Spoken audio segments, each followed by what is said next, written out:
through the sun rays, and on we'll go through the wastelands, through the highways, and on we'll go.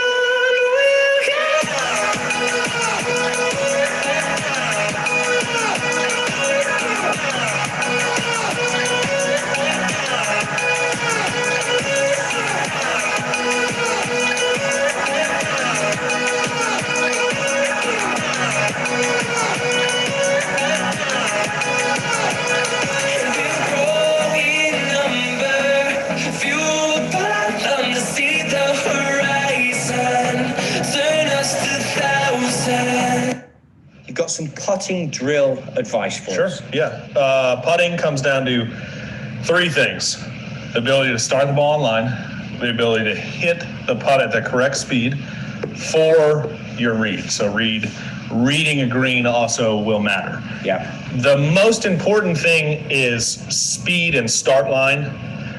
Speed more. And we'll grow in number, fueled by them to see the horizon, turn us to thousands. We'll go through the wastelands, through the highways, through the shadow, through the sun rays, and we'll go through the wastelands, through the highways, and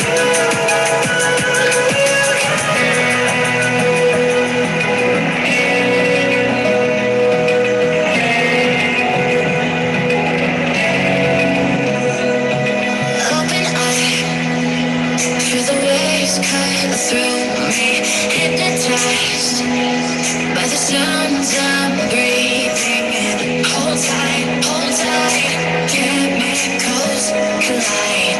Hold tight, hold tight, hold tight. Dripping lights paint the skies, all because of you. Dripping lights paint the skies, only you can make me blue. You can make me blue.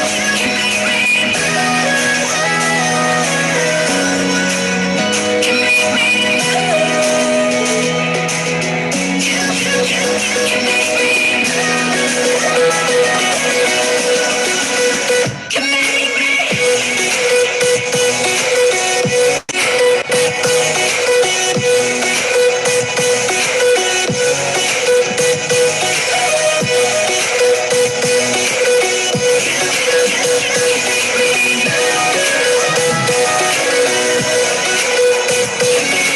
You're alive, make it last forever. Stop in time, yeah, I'll surrender it. Hold tight, chemicals collide.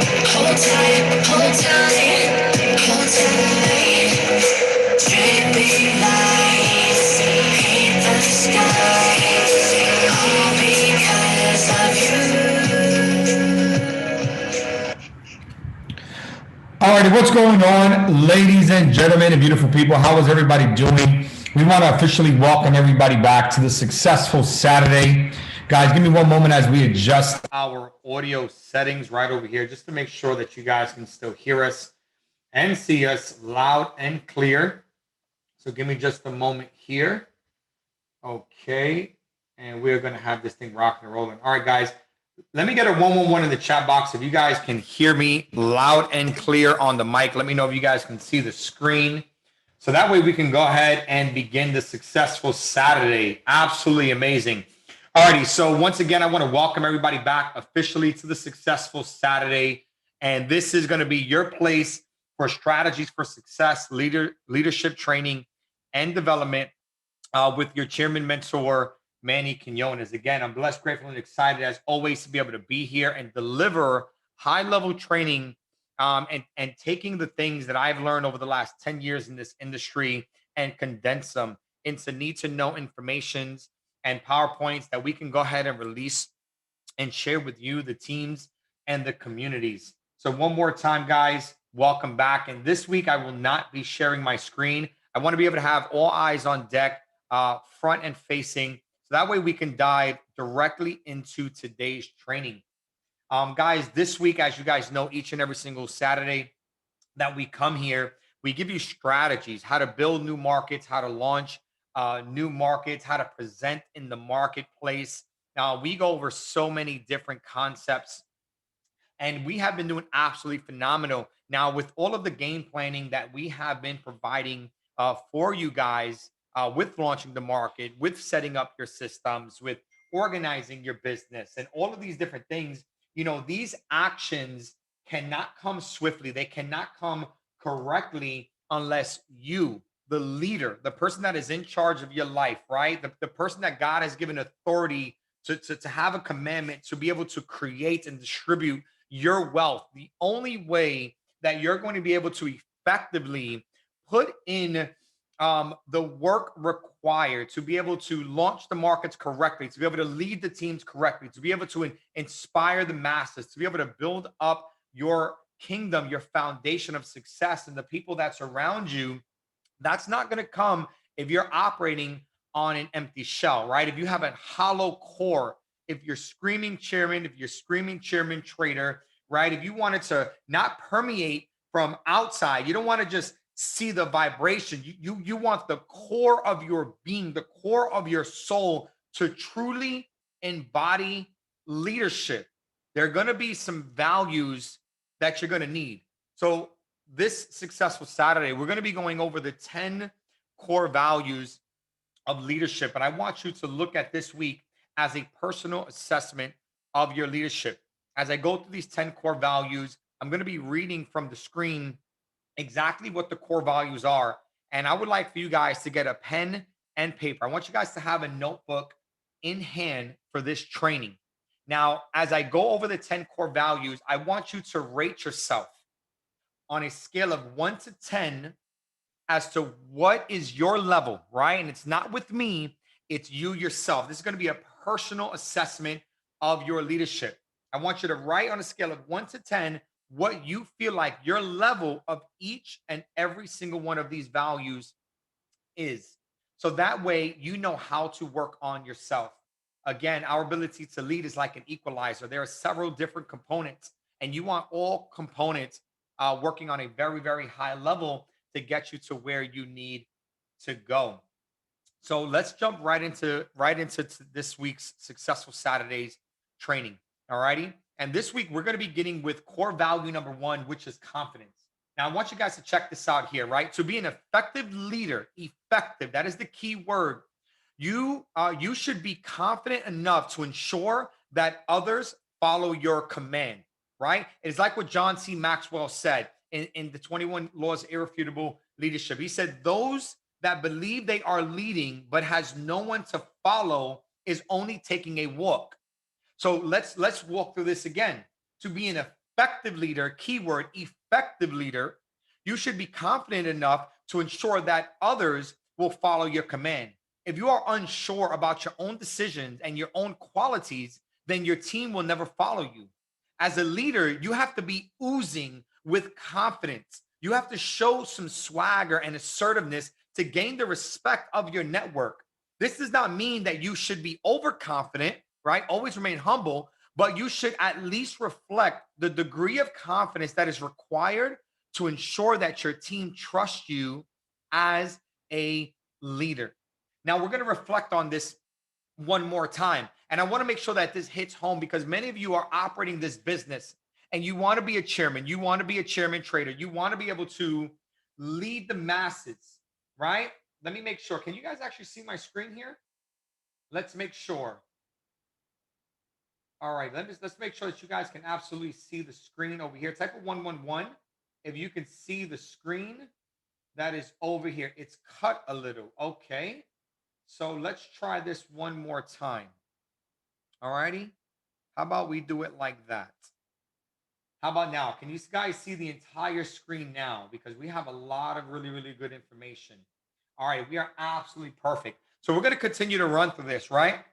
Again, talking about confidence. Many of us want to be that next level leader, but we're not really permeating that confidence. They can sense it. Many of us are assuming to close the sale. Many of us want to be able to impact somebody's life. Many of us want to be able to lead a major market, but your words are shallow because your heart is not full. You have to absolutely know that you are ruling with an iron fist. You have to know the value that we are giving. You have to understand, right, the life-changing information that somebody is coming into. You have to really understand the benefits of a home-based business, the foundation that is here. And when you truly understand what you are giving somebody when you're having a conversation of working and partnering with us here at I Am Mastery Academy, or partnering with you in business and endeavors, you have to know that nobody can scream scam that's going to scare you away.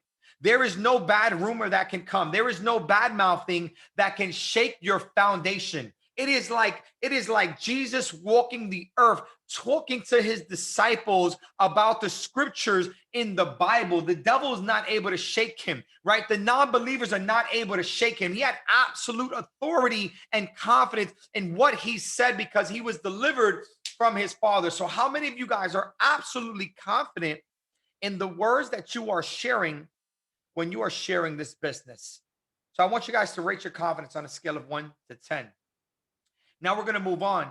Core value number 2 is honesty and integrity. And this is extremely important because this goes overlooked by so many people inside of the community. Many of you guys are speaking and saying, hey, listen, you can get rich overnight, right? You're not policing yourself correctly, okay? You're putting the livelihood of others, right? You're jeopardizing the company. You're not really being honest, and you're not walking with integrity. You're telling people they can get rich overnight, they can make $1 million. You're not giving them a clear picture. And then when they leave your business, you're wondering, well, why would you leave the business? Well, you was not truthful. And you did not have integrity in the very beginning of the conversation of when you introduced them to this company. And that's going to really determine the longevity and the livelihood of a customer inside of this business. So let's talk about honesty and integrity for a moment here. The 34th president of the United States, Dwight D. Eisenhower, once said, the supreme quality of leadership is unquestionably integrity. I'm going to repeat that again. The 34th president of the United States, Dwight D. Eisenhower, once said, the supreme quality of leadership is unquestionably means without fail. There is no looking otherwhere. It is integrity. Without it, no real success is possible. No matter what it is in a sectional gang, on a football field, and in an army, or in office. Okay, so it means that it does not matter where you are leading. It does not matter where you are leading. It could be in all areas of life. Okay, honesty and integrity are the two important ingredients which makes a good leader. How can you expect your followers to be honest when you lack these qualities yourself? Leaders succeed when they stick to their values and core beliefs, and without ethics, this would not be possible. Think about our company, I Am Mastery Academy. Think about any home-based business. Think about any Fortune 500 company. Are there sales reps? Are there representatives of that company really speaking on things that are not true about that company? Imagine you getting an iPhone, and then an iPhone representative in the store is saying, hey, listen, there's going to be a virtual assistant that pops out of this phone, and it's going to be the new Siri. And then you can make this Siri go and do all these different type of things. And you're like, wow, this is amazing. So you have this expectancy. So you go buy the iPhone, and then you find out that it's not a virtual projection. It's actually a little voice, and it hardly works at that. How upset would you be that you have actually purchased that phone? Right? Because it was dishonest, disloyal, distrustful. And that's what many of you are doing in the business when you are introducing this opportunity. They thought one thing, but they got another thing. You see, when I'm talking to this business, what was his name? Oh my goodness. Jim Rohn had said that if you talk to an average of 10 people and you can enroll 3 out of 10 people, 3 to 4 out of 10 people in your business, you can become basically, you can potentially make millions of dollars in this industry because you are good. When I talk to somebody, I have always worked to increase my closing ratio to a 10 out of 10. Family, I cannot tell you the last time that I have actually spoken to an individual about this company that has not gotten involved. You see, my honesty and my integrity and my intention is so notable that when I speak to somebody, somebody says to themselves, "How can I not do this business?" Because I let people know from Jump Street when they ask me, "Hey, what are you doing?" Or if I'm talking to somebody on social media, or if I'm prospecting somebody and I'm asking them, what are you doing, and are you open to other avenues of income? Are you building this for a passion, or are you seeking your current career out of a passion or out of a paycheck? And then we begin to develop the conversation, and they ask me the reciprocal, they ask me the rhetorical, well, what do you do for a living? And I let them know what I do in this business, that I trade in the largest financial market in the world. All right. And we are the largest financial literacy academy in the world, where we're educating students on financial literacy so that way they can live a life where they can become their own boss. Right. And then they elaborate and they talk to me on that. And I let them know from the very beginning. I say, hey, listen, this is not a fit for every single person. One, you have to be an entrepreneur minded. You have to be open minded to this business. You have to be somebody that's really willing to go above and beyond. And you have to know that your hard work here is going to pay you tenfold. This is not a corporate America business model where the harder you work, the more people bring you down. No, this is an avenue where you have an unlimited income potential, but it's all going to be based on your work ethic. Would you even be willing to put in, 4 to 5 hours a day for 5, 10, 15, 20, 25 days out of the month for 1, 2, 3, years of your life? So that way you could potentially be in the position to make the kind of money that, let me tell you, honey, every single person on this life only dreams of, because those are the individuals that we're looking to work with. The value is here, the education is here, and your success and your failure is not going to depend on me. It's going to depend on you, because we have the tools and the resources and the proven track record for individuals to become successful. But are you willing to really step to the occasion? Because if not, I don't know if this is going to be a fit for you. And I don't want to waste my time sharing this opportunity with you, and I don't want to waste your time either. So do you want to play ball or not? Right? I'm very upfront when we talk to people about this. So you have to have honesty and integrity, because this is going to set the right intention. Many of you guys are worried about an influx and an overflow of people gravitating and working with you. But you see, there are going to be thousands of people that come into your business and thousands of people that go out of your business. But me, I want to be like glue. I want people to come to me and stick to me and stay with me for the longevity, to let them know that we are going to lead the masses, that we're going to lead ourselves out of poverty, that we're going to lead our generations into a new realm of wealth, but we're going to do it right. And this is why people stick with me for so long. So rate yourself. What is your honesty and integrity when you're speaking to somebody about this business? You really have to think about that, okay? Next, what is the core value number 3? Inspiring vision. Now, this is an absolutely amazing one, and we're going to talk about this, okay? So let's read what we have on the screen here. Good business leaders create a vision, articulate the vision, and passionately own the vision and relentlessly drive it to completion. And this is by multi-billionaire Mr. Jack Welch. And I'm going to read this again. Good business leaders create a vision. Let's talk about this. Good business leaders create a vision. So when we're talking about our company, right, are we just talking about money, or are we talking about the vision, the lifestyle that we can potentially acquire through the education that we have here, right? Good business leaders create the vision, then they articulate the vision. Are you able to talk about the vision in depth? Because I want you guys to remember this. Many of us, we talk about not to verbally vomit. Now, when you guys are speaking, verbally vomit comes from the ability of, think about it, vomit. What is vomit? Vomit is a mess. It's just, ooh, it's coming out. It's a mess. It's all over the place. We don't want you to verbally vomit. We want you to be able to create a masterpiece. I want you to bear with me for a moment. My original mentor said this. They said, Manny, use every single word as a tool to motivate and influence. Let's ponder on this. Use every word as a tool to motivate and to influence. Now, if you are using every word to motivate and influence, I want you to think about how you articulating. All right. How are you communicating? That's another word for articulating. How are you communicating the vision or the message that you're trying to bring to a person? Because if you are very deliberate about this and you are articulating it well, then you are creating a masterpiece. Every single word that you speak is like the swipe. It's like Picasso's swipe on a masterpiece drawing, and it is creating a wonderful canvas.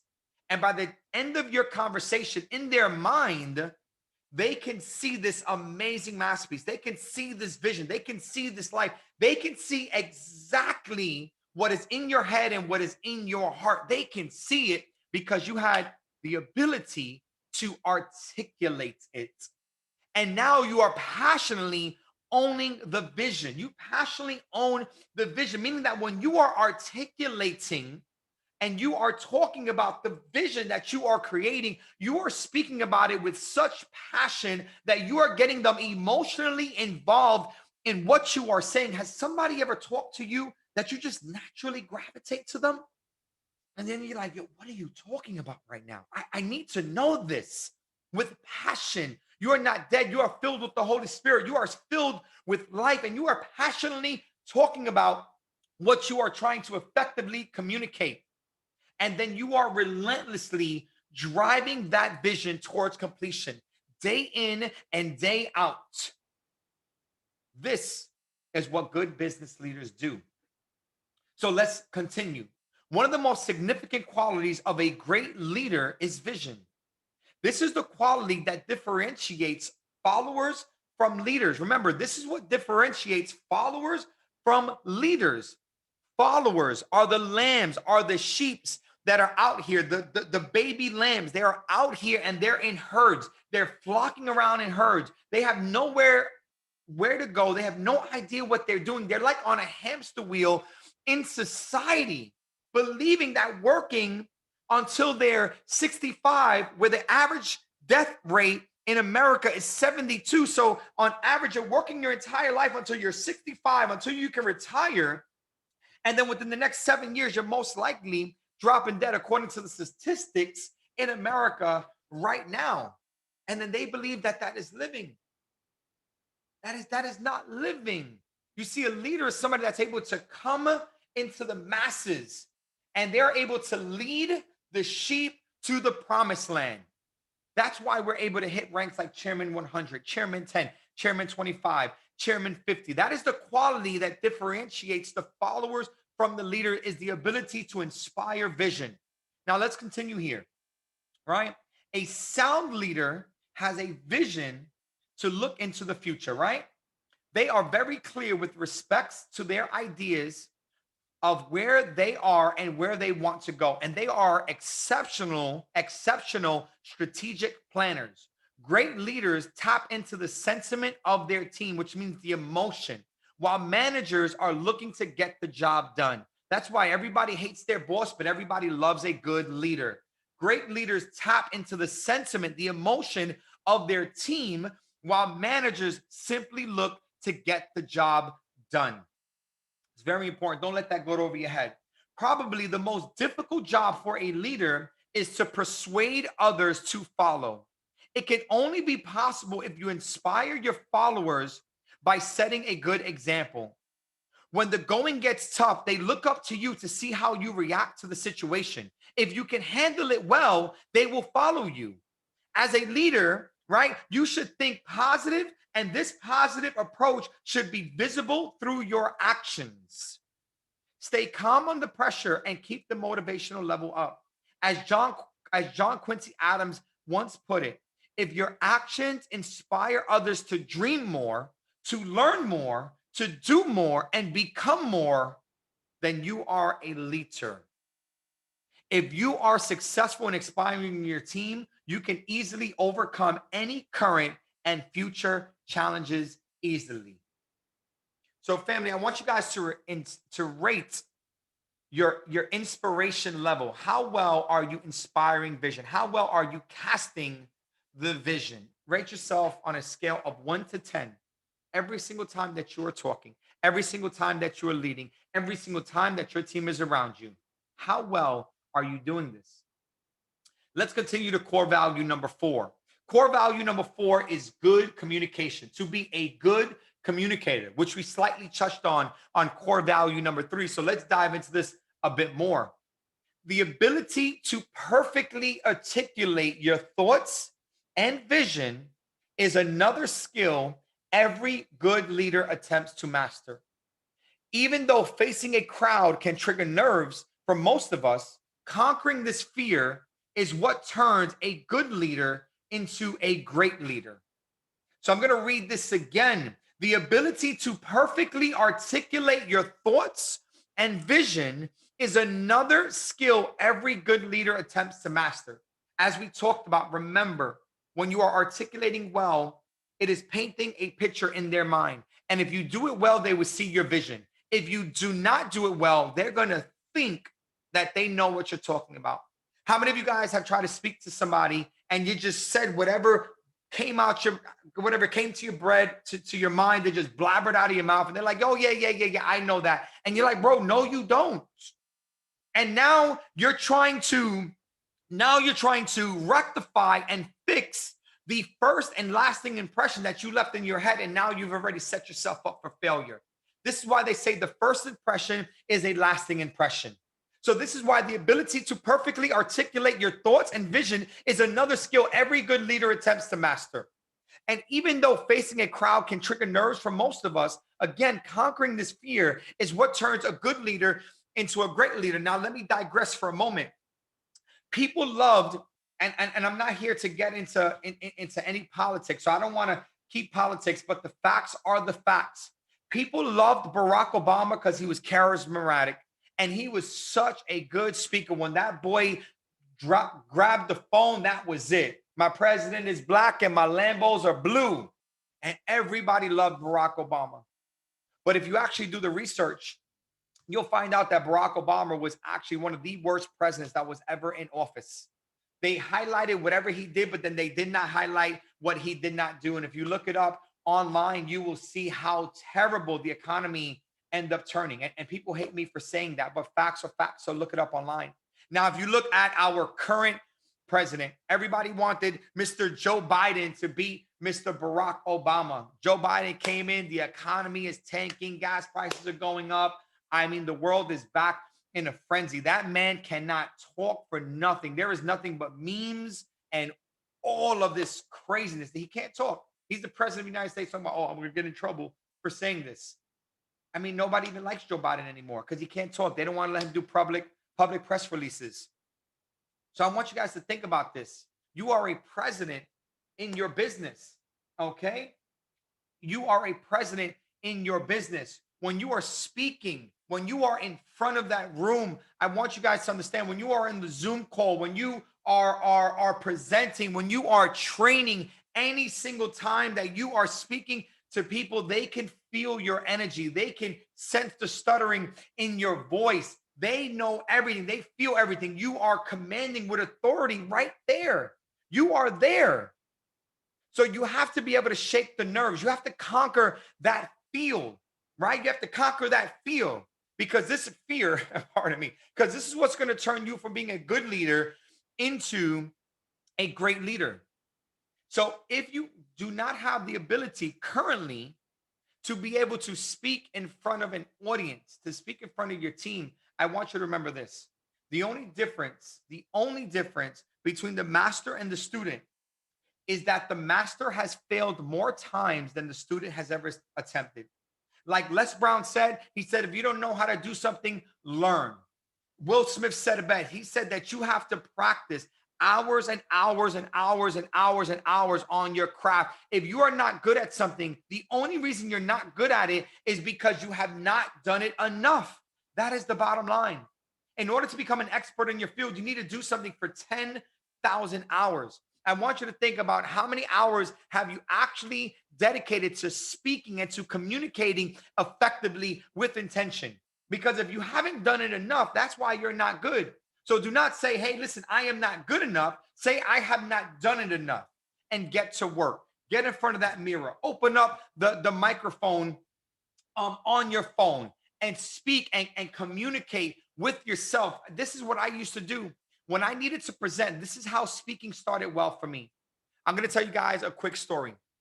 All right, let's digress here. I'm going to tell you guys a quick story. This is actually such a funny story. This is the first presentation. How many of you guys want to hear what happened to me, the humiliation that I went through at my very, very first presentation? It kind of set the stage as to why I'm such a great leader now. So my very, very first presentation that I ever went, I was in a company, okay? I was in the company and I found the leader on YouTube, and the leader looked amazing. So I reached out to the leader and I said, hey, listen, I'm going to be the next top income earner in your business. I need you to send me your link right now. I seen all the information I needed to see. I already know I want to partner with you. Send me the link. Let me know what to do next. Easiest sign up of their life. I ended up signing up for the business. They told me, hey, they said, hey, listen, you need to be able to launch your business. So the first thing that you need to do is I'm going to fly out to New York City, and I need you to put every single person that you know in a room, and do not make me come out there for no reason. So now the pressure was on. So you know what I did? I literally called. Many of you guys are worried about the perfect invite. I was calling every single person that I talked to on my contact list. And I was calling them up, and they was like, yo, what's up? And I was like, yo, what's up? Listen, tomorrow I need you to meet me at, I think it was the Holiday Inn. I said, listen, tomorrow I need you to meet me at the Holiday Inn at 7 p.m. They're like, for what? I'm like, bro, it doesn't matter for what. I just reached out to somebody. I got something going on. I just need you to be there. I do not want to be embarrassed, bro. You are my friend, and I need you to pull up. Can I count on you? They're like, yeah, I bet. Well, let's go. Boom. I called up another person. And then I had some of those, some of your boys. I had some of my boys. I was like, bro, I need you to pull up. Like, no, bro, why would I pull up?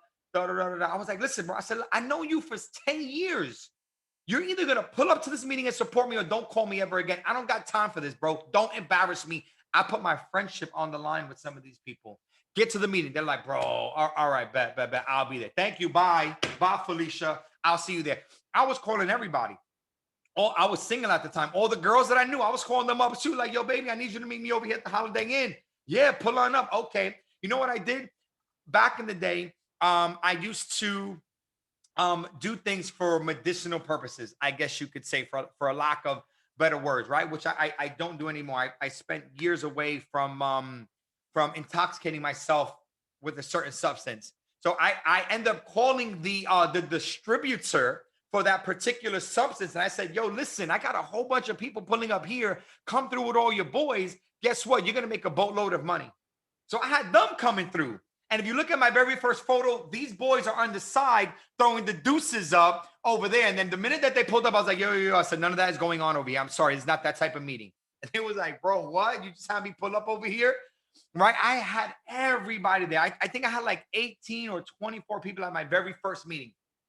I did the most to get everybody there.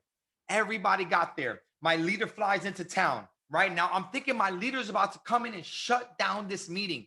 How many of you guys have a leader that you'll invite everybody to a home event or to some type of event, and then they'll do the presentation for you? Well, that's not what happened to me. We come to the event. I'm thinking she's about to shut this thing down. I'm like, yes, I'm about to rank up right now. So boom, I get in front of the room. I'm like, hey, ladies and gentlemen, how's everybody doing? Glad to have everybody here. I have my good friend, my good business mentor. She just flew into town. Very excited to have her here. Everybody, let's clap it up for her. So I got off that stage as quick as possible. My mentor comes on the stage. Now I think she's about to shut down the show. She's like, guys, I just flew into town. I'm so happy and grateful that I am able to be here with Mr. Man-nyy Quinones. He partnered with me on this amazing opportunity, this amazing business opportunity here. And we cannot wait to tell you all about it. Man-nyy Quinones is going to tell you all about this opportunity. Let's give the floor to Man-nyy Quinones. Everybody started clapping for me. I'm looking at her. She's looking at me. She's like, boy, you better get up there. I haven't even practiced the presentation. She puts me in front of that room. I'm in front of all of my closest friends, the dealers, my homegirl, and my family. And I am up there stuttering. Like, I was sweating. Oh my goodness. It was so embarrassing. I vowed, literally, nobody signed up. I think one boy, my boy Orlando, was the only person that signed up, and he ended up quitting like 3 months later. I was so embarrassed. I was so embarrassed. It set such a bad reputation for me all around my neighborhood. This is why when I started to build my business, many of you guys don't know this, I actually built my business through other people. That's how I learned about third party edification. I took a couple of people and I asked them for referrals, people that who, and this is what I did. I was like, yo, listen, I was like, "Okay, it's okay if it's not for you. Who do you know that's an entrepreneur that I can talk to and get a couple of opinions?" And then they referred me to other people, other, quote unquote entrepreneurs. And I got connected with them. And because they didn't know me from a hole in the wall, anything I said made sense to them. And they're like, yeah, this is amazing. And then natural conversations starting occurring. And that's how I actually built my network, through other people. And to this day, majority of my friends and family are not even in this business. Can you believe it or not? A team of 10,000 people. I barely have anybody I know from back in the day in my business. Isn't that crazy?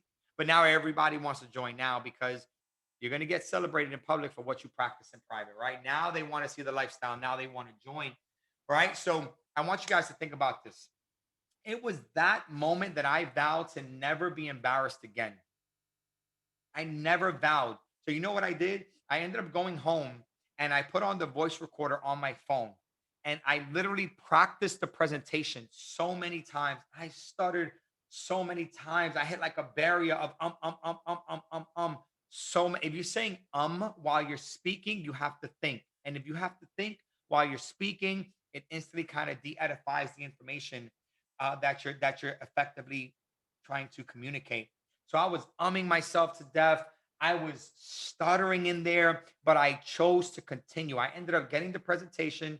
I ended up creating bullet points for each slide, and then I went through each bullet point on my phone, as gruesome as it was. And I did it time after time after time after time after time, to the point within 1 week, family, I'm not even lying you, it was my very, very first skill set as a leader.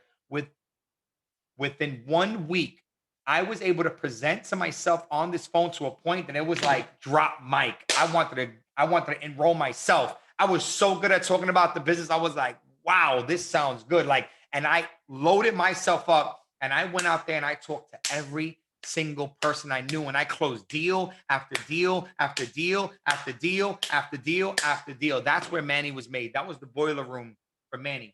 So I want you guys to learn from my experiences. Remember, they say a wise man learns from his mistakes, but a genius learns from the mistakes of others. Now we're going to progress. Even though facing a crowd can trigger nerves, for most of us, conquering the fear is what turns a good leader into a great leader. Ready? Let's continue. Unless you clearly explain your company's goals and visions to the members of your team, it is hard for you to attain the desired results.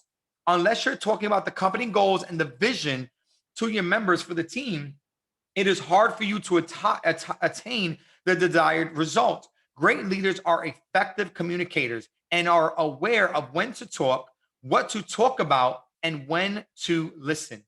Words have the power to motivate people and make them do the unthinkable. If you use them effectively, you can also achieve better results. It even says in the Bible that your words are so powerful that they are creating while you are speaking. You speak things into existence. So really, really think about that. I want you guys to rate yourself. How well of a communicator are you on the scale of 1 to 10? Continuing forward right over here. All right. Core value number 5 is accountability. This is a big key over here. Accountability is a key piece of success in the profession of the home-based business industry, largely due to the fact that this is a volunteer business. I'm going to say this again. Think. Accountability is a key piece of success in the profession of the home-based business, which is what we do, largely due to the fact that this is a volunteer business. It does not come with a job description. It does not come with a time clock or a set paycheck at the end of the week. It is up to you to make things happen in your business. If things aren't happening, start by checking your calendar. If it's filled with appointment, is it filled with appointments and action steps? And if not, then you are responsible for your own success and most importantly, your team's success. A good leader ensures his team is accountable for everything that they do. Holding them accountable for their actions will create a sense of responsibility amongst your team, and they will go about business more seriously. Now, this right here can set the foundation for the next 10 years, the next lifetime of your business. We're going to start with the beginning again. Accountability is the key piece of success in the profession of the home-based business. We are running a home-based business, and the accountability is large due to the fact that this is a volunteer business. Remember this. This job does not come with a job description. It does not come with a clock, and it does not come with a set paycheck. So the biggest drawdown about being an entrepreneur is that there is nobody telling you what to do. There is no guaranteed paycheck at the end of the week. So if you are not being responsible with your business, then nothing is going to happen for your business. I want you guys to really think your entire life. This is why, you talk to somebody about this thing and everybody gets excited. Everybody gets aroused. Everybody wants to become an entrepreneur until it's time to do what entrepreneurs need to do. Now, why is that? It's because I want you guys to think about leadership. And leadership is the ability to take somebody someplace that they never been. That's what leadership is. Because for the average person, what is happening is that from the moment that they are born, they're listening to their parents. They go into the school system and now they're listening to their teachers. They go into the workforce and now they're listening to their bosses. They go into society and now they have to listen to the law. So there is always someone or something governing and guiding the actions of an individual. And that's why that person is moving along in society. But the minute that somebody becomes an entrepreneur, they become unchained. They become unbound. Suddenly, there is the mentors, but some people are so prideful. Remember, the original sin is pride. Some people are so arrogant, they don't want to listen to the leaders and the mentors. So when they're coming into this business, before the leaders and mentors even come into place, they're there like, well, I don't have a paycheck at the end of the week. I can wake up and I have nobody in my house, so I can choose to work or I can choose not to work. And then you know what I'm going to do? I'm going to show up to every Zoom call, but then I'm going to do nothing in my business that is productive when I'm off that Zoom call. And then I'm going to blame my mentors that I'm not having success because, hey, listen, I'm showing up to the Zoom. I'm getting the leadership. I'm getting the game plan. I'm getting the trading. But then when nobody is looking, I'm home doing nothing. And then I have no success, but I'm going to blame my inability to be successful on you guys because you told me if I show up to the Zoom, I'm going to be successful. Ooh, let me not get started over here. You see, accountability is you doing what you need to do when no one is looking. You're going to be rewarded in public for what you practice in private. I want you guys to really, really, really understand this. This is the first time that you are able to guide and govern your own actions. Eric Thomas said, a part of the 1% Club, he said that 1.6% of people, that is a staggering low amount. 1.6% of people, that means 1 out of every 10 people at best will do what they need to do because they need to do it, not because someone told them to do it. That factor, that accountability factor, your ability to actually wake up and do what you need to do. What is entrepreneurship? Entrepreneurship is doing what most people won't over the course of a couple of years so you could spend the rest of your life the way that most people cannot. Family, I can live a life of abundance and luxury for the rest of my life for the work that I have put in 5, 10 years ago. That's what I can do now. That's what I can do now. But it is only because I have taken the actions. It is only because every day that I'm waking up, there is nobody that needs to motivate me externally. Somebody does not need to be on my behind. I have an internal clock. I wake up with urgency. I wake up and there's a fire inside of me. I need to do things because every minute that I am not growing, I am dying. Every minute that I'm not moving forward, I am moving backwards. There is no such thing as stagnancy in the market. If you're not moving, you're consolidating. If you're consolidating, you're not moving from your current circumstances. So if you're not doing the things that you need to do, instead of progressing and becoming better, you're only going to degress and put yourself in a worse situation. Accountability is the pitfall or the platform for your success. So it is up to you to make things happen in this business. And if they are not, then you have to start by checking your calendar. Is your calendar filled with IPAs? When you open up your calendar, is every single hour or every other hour really filled up with something that's going to produce income in your business or in your trading account? And if it is not, then you cannot blame others for your actions, because every time you point the finger, you got 4 to 5 pointing back at you. So remember, let's look down to the bottom. A good leader also ensures that his team is accountable for everything that they do. Are you holding your teams accountable? Because holding them accountable for their actions will create a sense of responsibility amongst your team, and they will go about business more seriously. You cannot just have people aiming all over the place. You have to create a goal-driven business, and you have to keep people accountable for their actions from the very beginning. So, family, I want you guys to rate yourself. What is your accountability on a scale of 1 to 10? Your own accountability and your team's accountability. We're going to keep going forward. Core value number 6, okay? Creativity and innovation.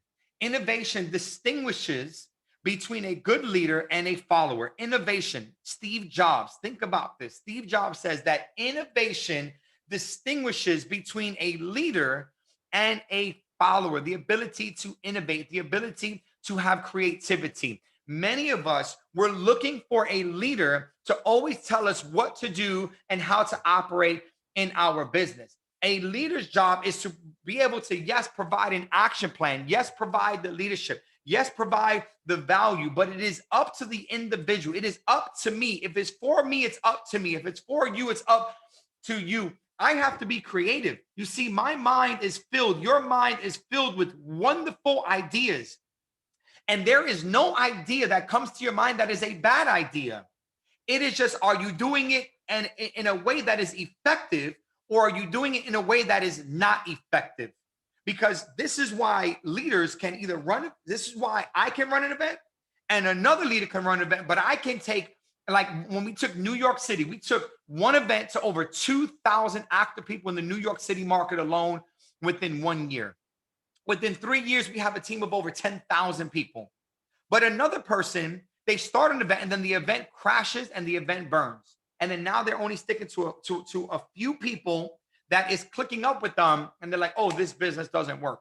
So I'm going to charge you for signals. I'm going to do this. I'm going to do that. Why? Because of your inability to be creative, your inability to do something effectively. You're going to say that it doesn't work. Why does it work for other people, but then not work for you?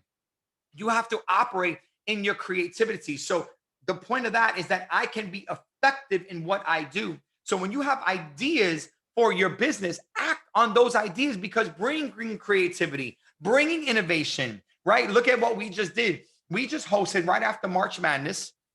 Okay, March Madness happened. We had an amazing event.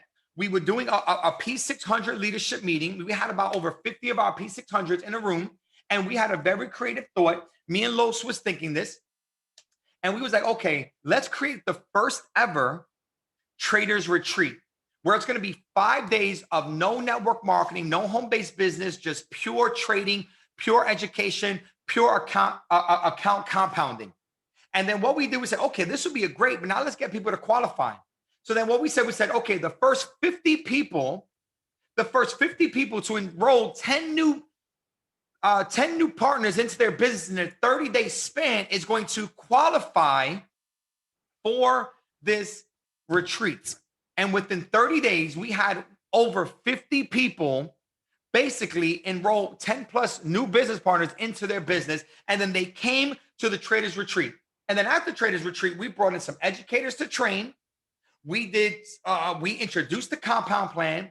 We created a schedule for live trading. And then Los came up with binary battles. And this is where we took two best of the best, and we created an NCAA championship where we had traders go toe for toe and battle it out to become the king, to be crowned the king of HFX. And then they advanced into a semifinals until one person ended up winning that competition and became crowned the king of HFX as one of the best traders on our team. Bragging rights forever. And it just stirred up the culture. It created, again, it was just an idea. And we acted on the idea. Leadership, the successful Saturday is an idea.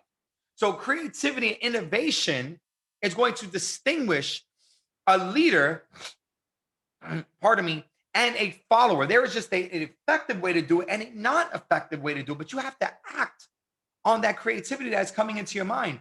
Leaders have the ability to transfer information, connect talent, and scout fresh ideas.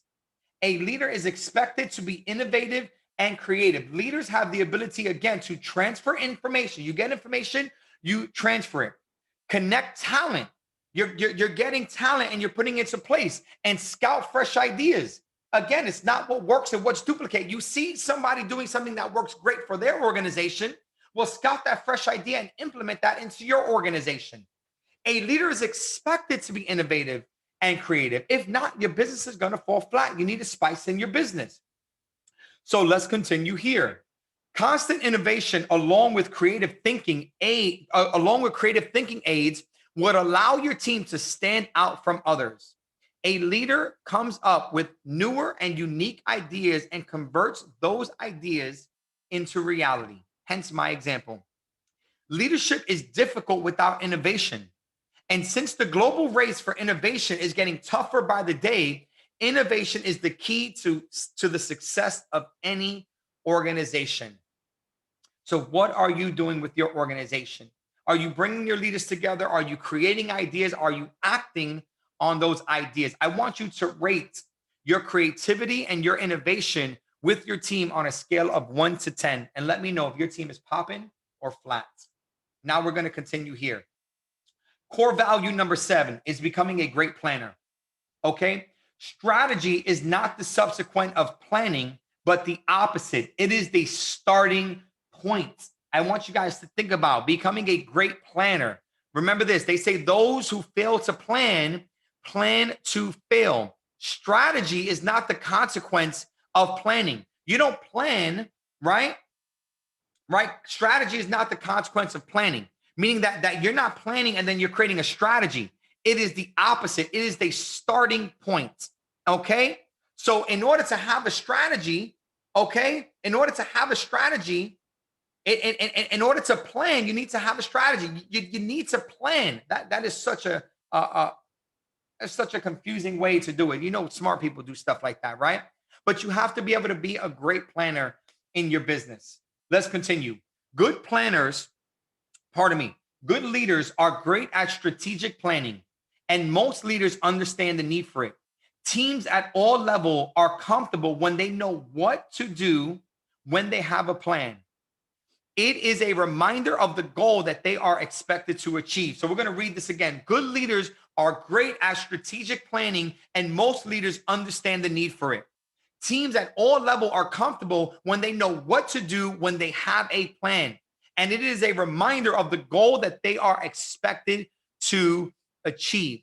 Goal planning, action planning, right? Having steps in your business. Are you playing checkers with your business, or are you playing chess? Have you actually thought about an action plan to go chairman 10 in your business? Or are you only thinking, hey, let's get everybody on an opportunity call and build to platinum 600. Let's just recruit.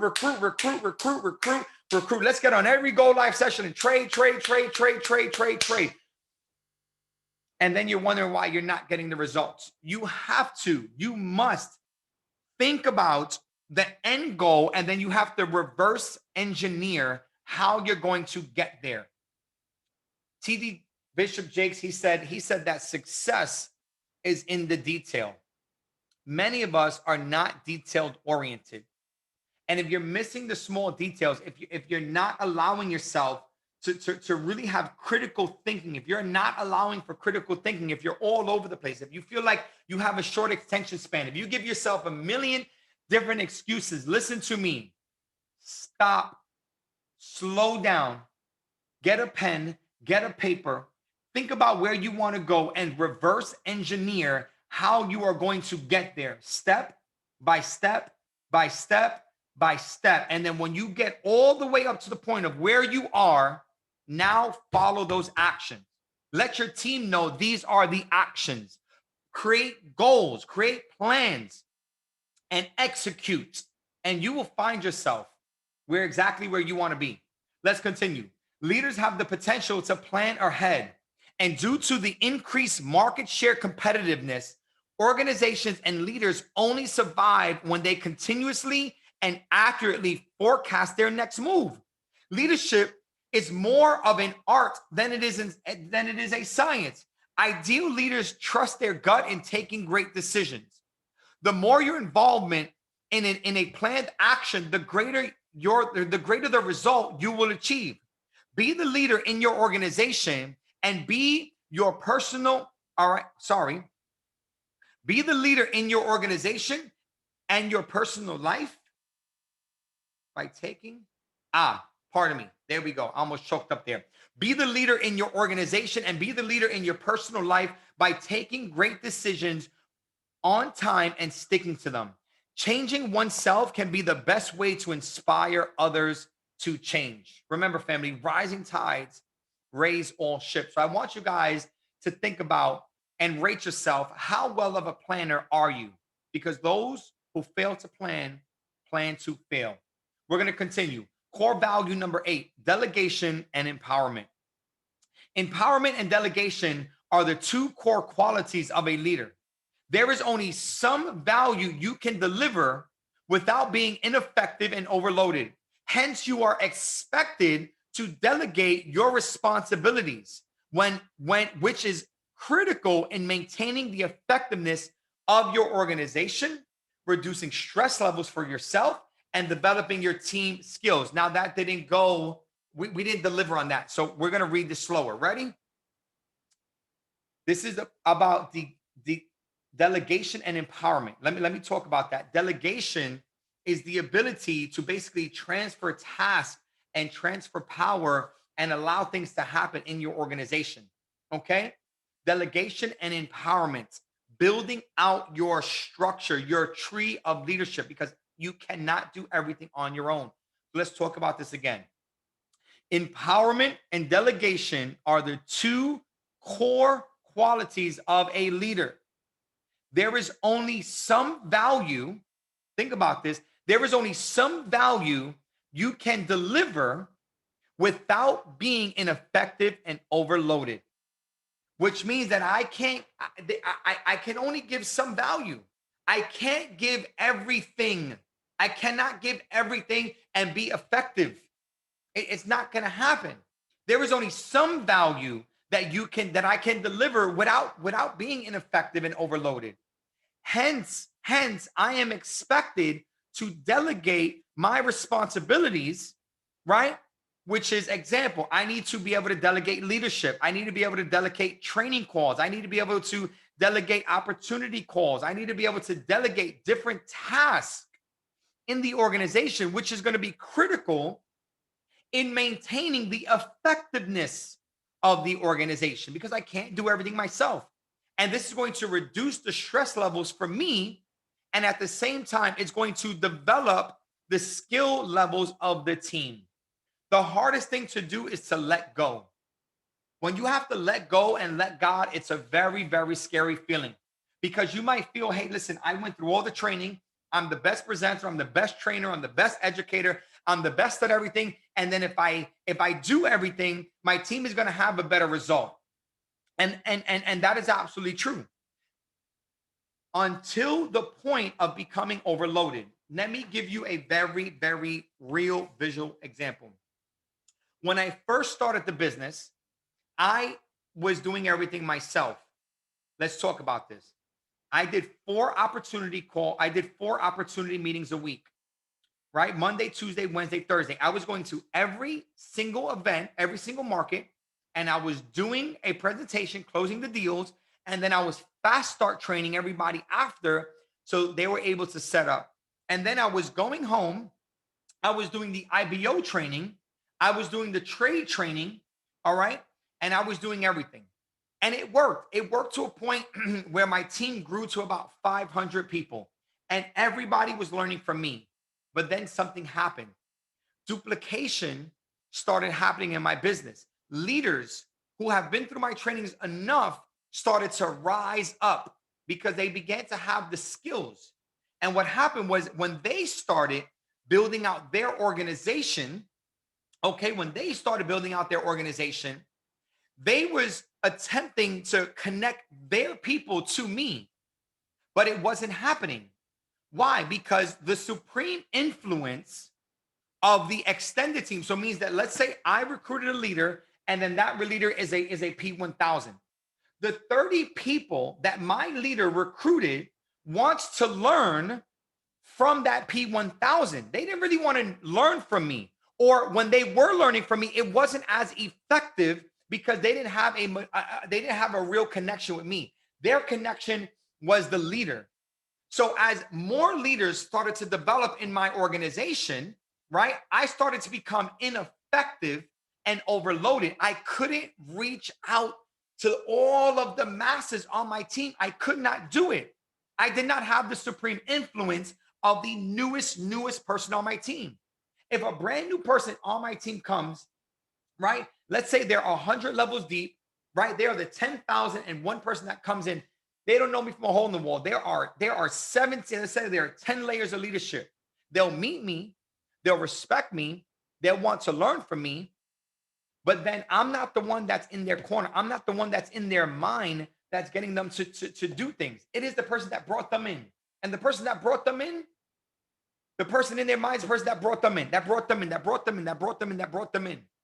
So I hope I'm able to visually articulate how this is with you. So this is why you have to delegate the task and empower the leaders in your organization to truly run an effective organization. Because there is no Fortune 500 company, there is no CEO that does everything in the business, right? It doesn't happen. So you need the delegation and the empowerment in your organization to when the time is ready, so that way you can actually maintain effectiveness in your organization. So this is why we have leadership groups where we relate things to our leaders and our leaders communicate with their leaders and their leaders communicate with their leaders. And if that is done correctly and there is no break in the chain, then you can get across any message, you can get across any value, you can get across anything that you want to the field. Now, listen, empowerment and delegation, we're going to continue here. I'm losing my voice, but empowerment and delegation involves delegating responsibilities to your team for effective delivery of tasks while exercising certain levels of control over the process and the result. It is a powerful technique of diversifying a role while keeping them motivated. I hope you guys understand. Remember, I talk about this. Working in your business, you have to work up as hard as you work down, meaning that you're always focused on your downline, but you also need to be connected with your upline because that's what makes the ties to an effective organization. So please make sure that you guys are working with your uplines as hard as you are working with your downlines. So family, please rate yourself on your ability to delegate and empowerment as a high-level leader, core value number 8. Now we're going to continue to core value number 9. Core value number 9 is emotional intelligence. And this is a big one. Core value number 9 is emotional intelligence. Let's continue. Emotional intelligence is defined as the ability to understand and manage your own emotions, as well as recognize and influence the emotions of those around you. Let's do this again. Emotional intelligence is defined as the ability to understand and manage your own emotions, as well as recognize and influence the emotion of those around you. Good leaders always have higher influence, but how do they increase their influence to the point where people accept what they say? That's supposed to be a comma. Let's think about this. Good leaders always have a higher influence. If I'm a good leader, I have a great influence. but how do I increase my influence to the point where people can accept what I say? They do this by connecting with people emotionally. That is where emotional intelligence comes into play. So emotional intelligence is IQ. Think about this. IQ plus EQ equals success. IQ is your logical intelligence. They rate people based on their ability to be smart. How logical can they be? How rational? How well can they connect the dots? That's like telling somebody, hey, listen, all we got to do is tell three to tell three to tell three to tell three to tell three to tell three. And within 5 weeks, we're going to be chairman 25s. And within 1 year, we're going to be a chairman 1 million within our business because it just makes sense. But then when you tell people, people don't act. Emotional intelligence, okay, is your ability, again, to tap into the emotions of those around you. According to the Direct Consumers campaign, they did a campaign. This is according to national ads and billboards, meaning commercials, advertisements, and billboards. They ended up finding out now, obviously I looked this up a couple of years ago, so the numbers might have changed. But from what I remember, okay, from what I remember, when you are logical, when a campaign, a commercial, or a billboard, or a thought, a communication is logical, it has a 19% ability to convert, which means that if you talk to somebody, you have a 19% chance to actually convert and get that person to be like, well, yeah, that makes sense. Let's run it up. I can come here. I can make more money. That makes sense. I don't have to make money. I don't have to trade my time for money. I can trade my money for money. That makes sense. 19% ability to convert. Now, emotional intelligence has a 36 or a 46% ability to convert, meaning that if you can tap into somebody's emotions and not tell them this is what we're doing, but connect with them in a way where it stirs up an emotion in them where they say, I don't have to do this, but I feel like I should be doing this.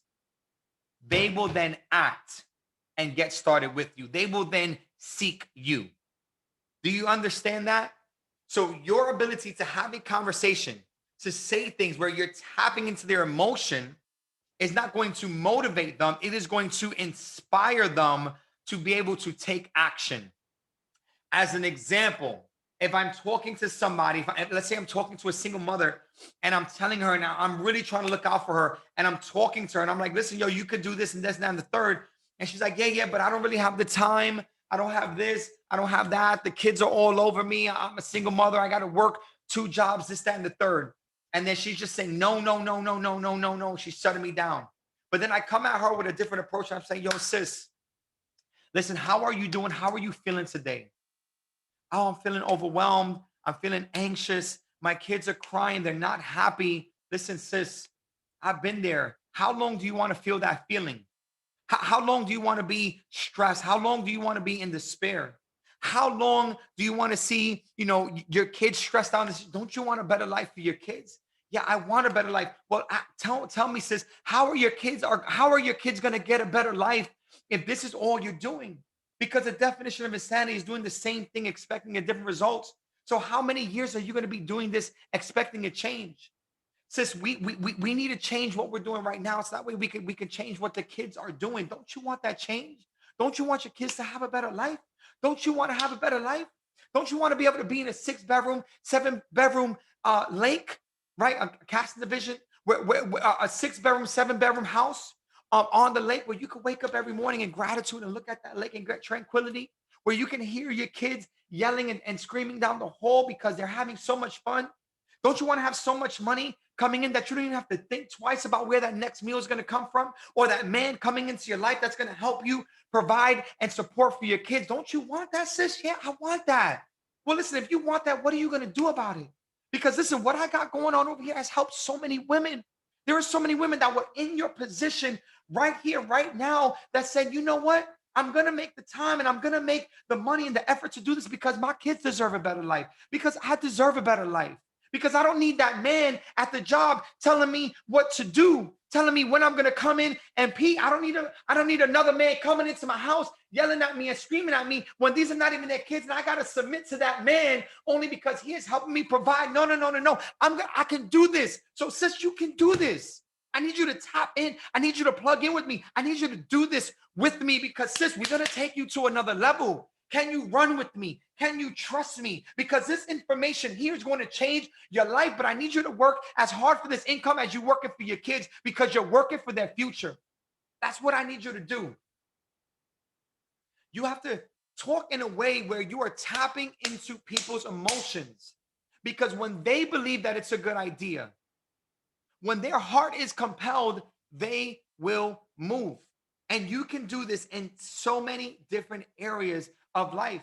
But I chose to do something that was, a threat in our society, which was talking about the women's situation. That's why people do this. So you have to tap into that. So your ability to be logical and tap into people's emotions is what's really going to create success. But not only create success in others, it's going to create success in you. Your emotional intelligence is going to change you. It's going to involve you. So I'm going to talk about the 4 components of emotional intelligence. The first core component of emotional intelligence is managing your emotions effectively. Now, this is science. I didn't make this up. This is science. All this stuff, all my trainings are always researched. Okay?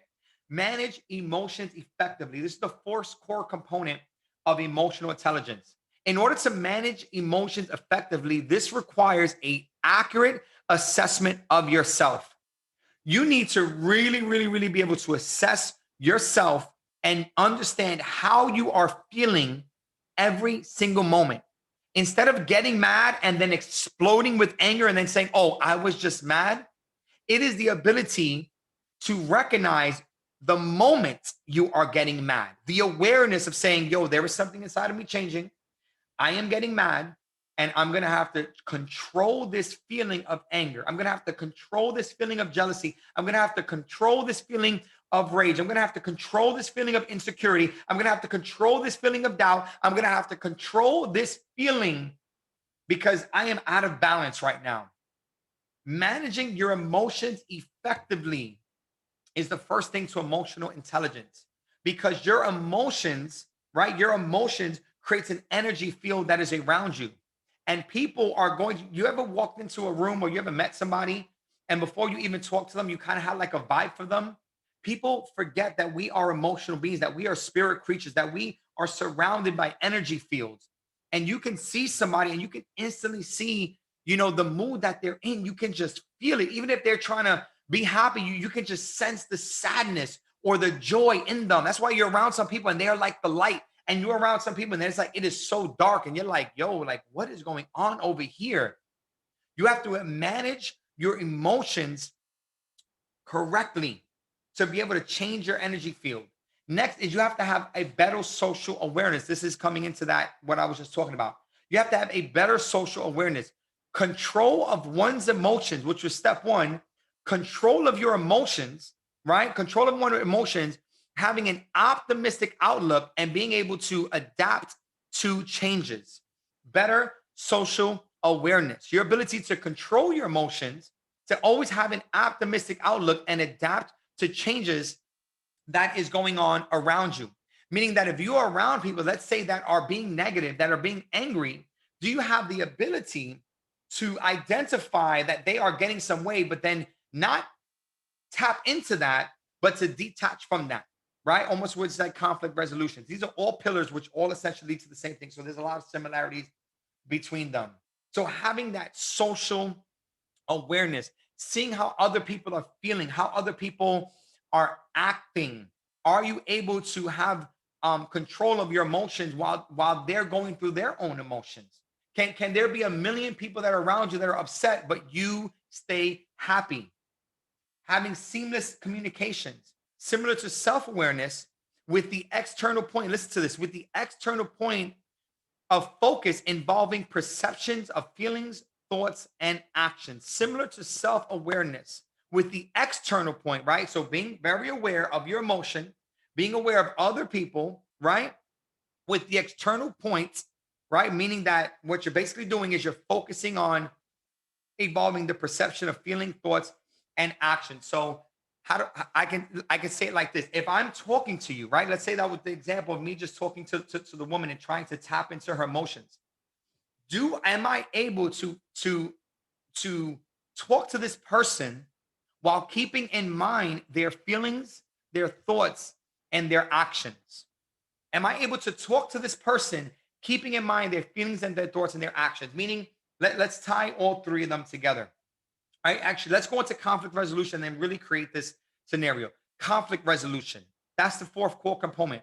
The ability to detach emotions from circumstances to seek out rational solutions.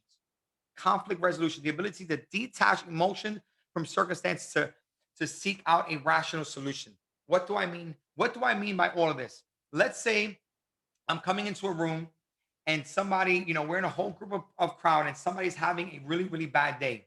Now, let's say I'm already in some type of bad mood.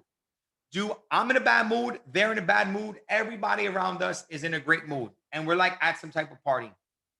And now, for some reason, we cross paths and we have to have a conversation. Am I able to understand that I'm in a bad mood and change my mood to a happy mood? Because I want you guys to remember this: emotions create dominion. Okay. Anything in your life that is affecting your actions has dominion over you. And your emotions control your actions. Your thoughts control your emotions control your actions, and your actions controls the results in your life.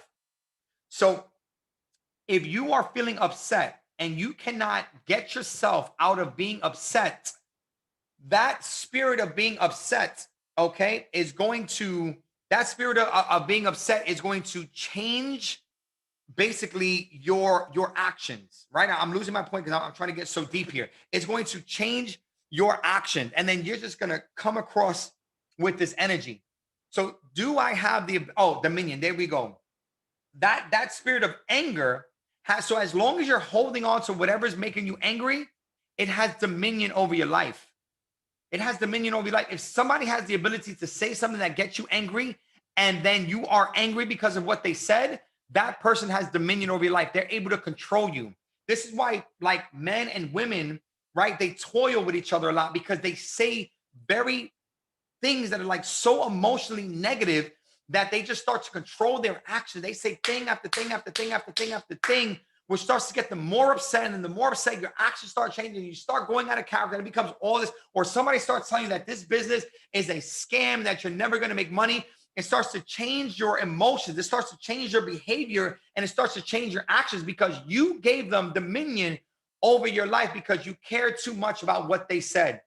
So are you able to have the ability to manage and regulate your emotions and be like, yo, listen, bro, I don't care what you say. Like, I am in a good mood. I'm going to stay in a good mood. And this is absolutely amazing. I'm managing my emotions. I have a very, very good social awareness. So I am very aware that I'm in a good mood, and I'm very aware that you're in a very bad mood, and seamless communication. And now I'm able to conversate with you, understanding how you feel. I understand your thoughts and I understand your actions right now. I see how you're feeling. Okay. I see your thought patterns and I see your actions, and I can still communicate in a way that is effective with you. I'm able to communicate with you effectively, okay, because I understand you. And then if there's any resolutions, and that's what it's all about, there's always a conflict, right? And a conflict is not necessarily bad. A conflict is when somebody wants to be able to get started with the business, they are having a conflict. They're battling themselves. Should I pay for it? Should I not pay for it? Is it worth it? Is it not worth it? Can I make it happen? Can I not make it happen? It's all conflict resolution. So you can have the ability, right, to detach the emotions from the circumstances and then get that solution that you're seeking. I hope that I'm able to really, really, really have you guys understand what emotional intelligence is, because emotional intelligence is something that is such a major, major, major, major key. And the more that you have of this, the better you're going to be at with dealing with yourself and dealing with people that are around you. You'll be having good emotional intelligence will help you change somebody's bad mood into a good mood, because you'll be able to talk to them and hit on the things that are making them feel bad and shift those around and start making them feel good and give them your energy. Emotional intelligence is just, it is a wow factor. Now, rate yourselves on a scale of 1 to 10. What is your level of emotional intelligence? What is your level to be able to come into somebody's life, know how you feel, assess how they feel, and then be able to shift that energy? Okay. Now, core value number 10, this is where we're going to leave it off because we have been running a lot here today. Okay. Now, core value number 10 is managing complexities. Okay. Great leaders have the ability to solve their problems in tough situations. Leading through difficult situations is an important attribute of any leader. Leading through difficult situations. Think about this. When the business is going good, when you're in momentum, when the trading is going good and everything is going great, everything is going great. But then the minute that things hit the fan, do you start to fall apart? Does your business fall apart? When everybody's emotions are at a level 10 and they are coming to you, emotional intelligence, right? Coming back to emotional intelligence. And you have 30 people, your P1000, you have 30 people coming back to you. They're filled up with so much negative stuff. Now you have all these complexities in your business. Are you able to remain absolute? Are you able to have a strong resolve? And are you able to lead them through a difficult situation and get back and get them back to where they need to be? This is an important attribute of any leader. Leaders are able to assess the complexities of all situations and take the right course of action, okay? Often before any definitive information is available, okay? Leaders assess the complexities of all situations. Leaders assess the complexities of all situations, meaning that if a problem comes into your life, is it simply that problem, or are you able to take that issue like a microscope or like an eagle? Are you able to zoom out on that or zoom into that issue and then find out what are the other things that are creating those issues and then take the right course of action before any definitive information is available? There's a problem here. You're not 1000% what the problem is, but you're able to open that, expand that, find it, and then take the actions on it. Leaders study, let's continue. Leaders study the situations and look for subtle indicators and trends to establish a course of action. Leaders study the situation and look for subtle indications and trends to establish a course of action. Meaning that, again, what is indicating, what is creating these problems? Okay. What is creating these problems? What is the trend of information that is happening? And are we able to take that from a downtrend and switch it to an uptrend to put us on a better course of action? Managing complexities, diversities, and uncertainties are the key traits of global leaders, not local, not regional, not national, but global leaders. You are here to be in the global marketplace. You're here to be a global leader. You're here to build teams and nations all around the world. But you have to be able to manage complexities, diversities, and uncertainties, because the higher you go in this business, the more problems that people are going to have. And you're going to get very, very good at just putting out fire. So you need to be able to have a problem come to you. You need to be able to assess the problem and then switch the narrative and the direction of the problem from a downtrend to an uptrend, and then let that team go on the way and then deal with the next one and continuously readjust your business. Like a chiropractor, continuously readjusting your bones and your hips and your spine. You need to constantly readjust your business to keep everything on an uptrend, because if it's not going up, it's going down. So after your business goes up and it starts coming down, you need to catch it, reassess it, and put it back on an uptrend again and again and again and again.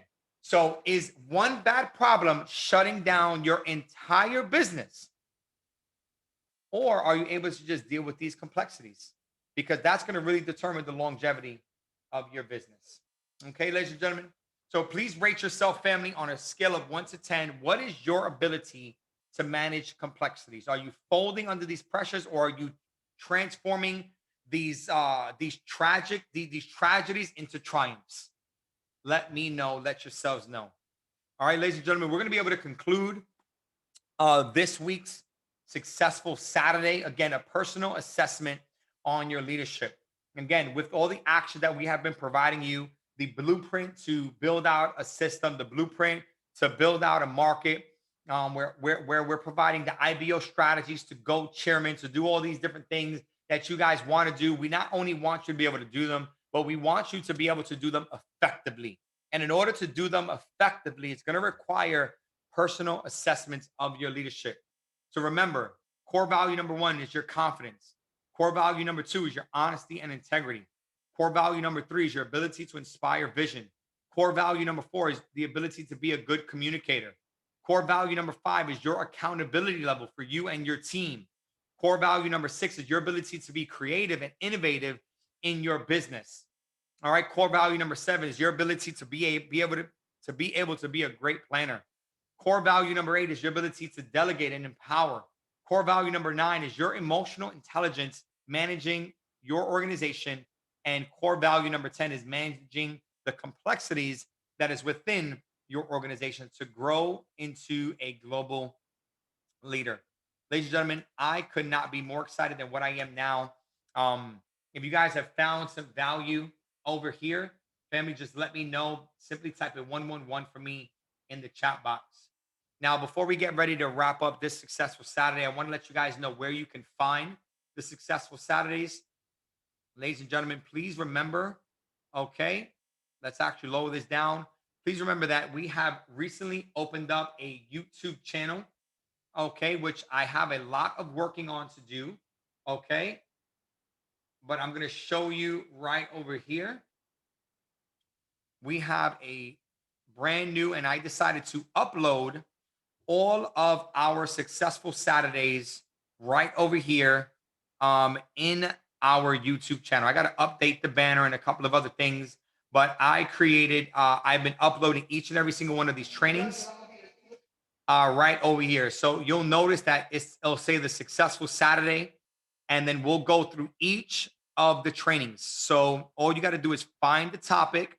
The Successful Saturday 10 Core Values of Leadership is where you will find today's replay, as well as each of the previous week's replays. As the weeks continue to progress, we're going to be uploading additional trainings, additional mindset, and everything that we can to be able to give you guys more value and more leadership, because we're looking to simply transform as many people as we can to become global leaders in the marketplace. Again, my name is Man-nyy Quinones. You guys can feel free to follow me on Instagram at I am Man-nyy Q. Feel free to shoot me a follow or a tag over here. Just do not get offended if I do not answer back in my DMs, because I literally don't even use it, but I like to repost things. All right. So ladies and gentlemen, again, thank you so much. I love you guys. I appreciate you guys. And we're going to get ready to see you guys on next week's Successful Saturday. Everybody have a fantastic week, and let's get this thing rocking.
With MailChimp's Marketing Smart,